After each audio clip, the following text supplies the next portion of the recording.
Hello guys, welcome to a new video. This is Lokesh, Cost and Management Accountant. In this video, we are going to see SFM question paper review for Jan 2022. So this time I have collected input from some good number of people, and people have given their view as well as the questions that I asked in the online pattern, and I have got my view as well. So let's start the video. So let's start with the question paper pattern. So the question paper pattern is, like we discussed in the previous video, 20 marks has been dedicated for MCQs, where 20 questions asked, and next section would be fill in the blanks, again 20 marks dedicated here for 20 questions. If you see here, the kind of expectation from the examiner is, you have to be well versed in all the topics to give your attempt for these 40 marks. Because if I split all the topics into individual, say for example 20 questions, it will be very less marks a student can do if the student has not prepared well. So that is also the intention. That is the way it is when it comes to online. Okay, let's move forward. So the remaining 60 marks, there is a 20 mark which is a mandatory question, and rest of the things are normal. So let's see what are all the questions asked so far.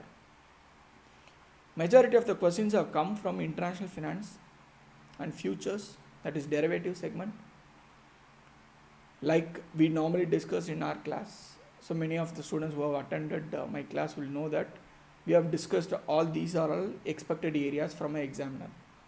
So those areas were touched here, especially international finance and derivative segment. So what the concept will play a crucial role here rather than the book problems and stuff. If you are really well versed in concept, definitely you will be able to crack these questions. That is the way the questions have been asked. That is the view of the student first. So 20 mark question come from capital budgeting. A leasing problem has been tested.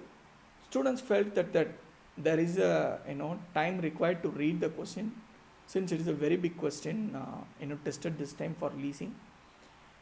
From my experience, I would say that normally examiner will know very clearly students will not focus on capital budgeting and leasing as far as exam is concerned, because it will consume a lot of time first, and then even though they prepared well in terms of capital budgeting, from examination perspective people will leave this because of the time they should dedicate for reading the question and crack the question completely and then start with the answer.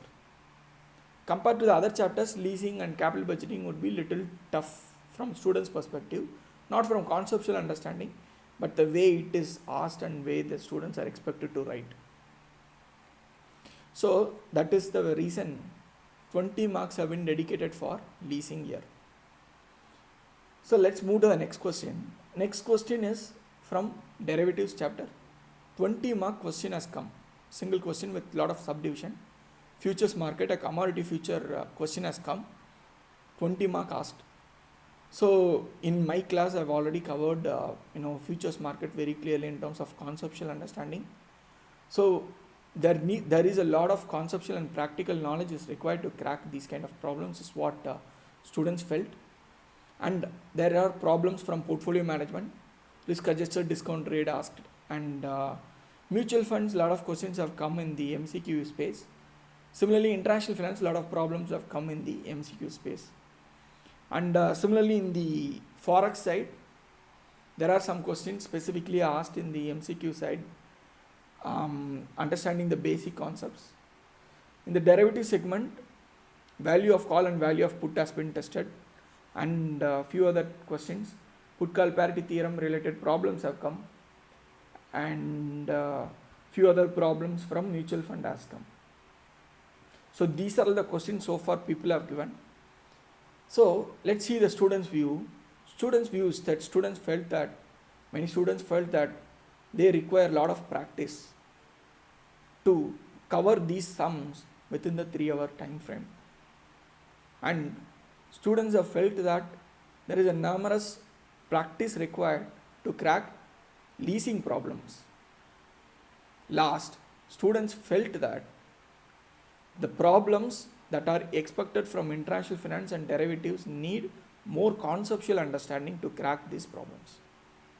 So this is students' view. Let's see my view. When I see the questions before the exam itself, I know that these are all the expectations. Like from international finance and derivatives, the overall concept, if we are done, we will be able to crack as far as CMA final exam is concerned. The next one is portfolio management. There will be definitely questions expected from portfolio management in each and every exams. Even if you ask mutual fund, I would say 1 out of 2 exams we can expect problems, and sometimes theories will come, sometimes problem will come, sometimes there will be comparisons from capital market and money market will come. So that kind of combinations, examiner will be more interested. Whereas in terms of portfolios, you can expect a decent 15 to 25 marks. That is for portfolio. Last but not least, a lot of planning is required to complete these final level exams first. That is applicable for SFM as well. SFM required a lot of practice that you have to do hands-on. One of my students asked, why are you stitching so much on SFM paper today instead of law paper? I said very simple. For law, we would be able to crack it with our memory power just like that, by writing the conclusion and understanding the provision stuff. In SFM, we need conceptual understanding very clearly.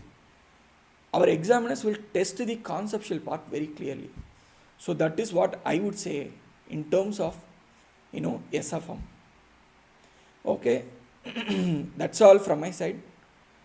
Let's see in the next video. Thank you so much.